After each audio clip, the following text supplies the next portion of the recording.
રક્ષાબંધન પર્વમાં મહિલાઓને રોજગારી મળી રહે તે હેતુથી અરવલ્લી જિલ્લામાં રાખી મેળાનું આયોજન કરવામાં આવ્યું છે। અરવલ્લી જિલ્લાના અલગ અલગ વિસ્તારોમાં કામ કરતા સખી મંડળની બહેનો રાખડીના વેચાણ થકી રોજગારી મેળવી શકે તે માટે વ્યવસ્થા ઊભી કરવામાં આવી છે। મોડાસાના મહાલક્ષ્મી ટાઉન હોલ ખાતે જિલ્લા વહીવટીતંત્ર દ્વારા સખી મંડળની બહેનોને નિઃશુલ્ક સ્ટોલ આપવામાં આવ્યા છે, જ્યાં સખી મંડળો રાખડી સહિત અલગ અલગ ઘરગથ્થુ ઉપયોગી ચીજવસ્તુઓનું વેચાણ કરી રહી છે।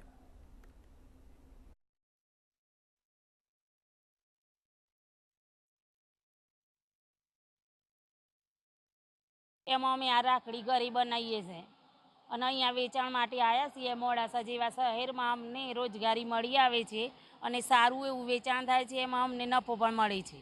ઘેર રાખડી બનાવું છું અને એના માટે થોડું પેલી એ કર્યું છે, પણ આજે સાહેબે અમને સારી તક આપી છે। આજે પહેલી વાર અમે મેળામાં આવ્યા છીએ। સાહેબે અમને કીધું હતું કે તમે સ્ટોલ લગાવો, એટલા માટે અમે આટલે સ્ટોલ લગાવવા માટે આવ્યા છીએ અને અમે લાઈવ બનાવવા પણ તૈયાર છે।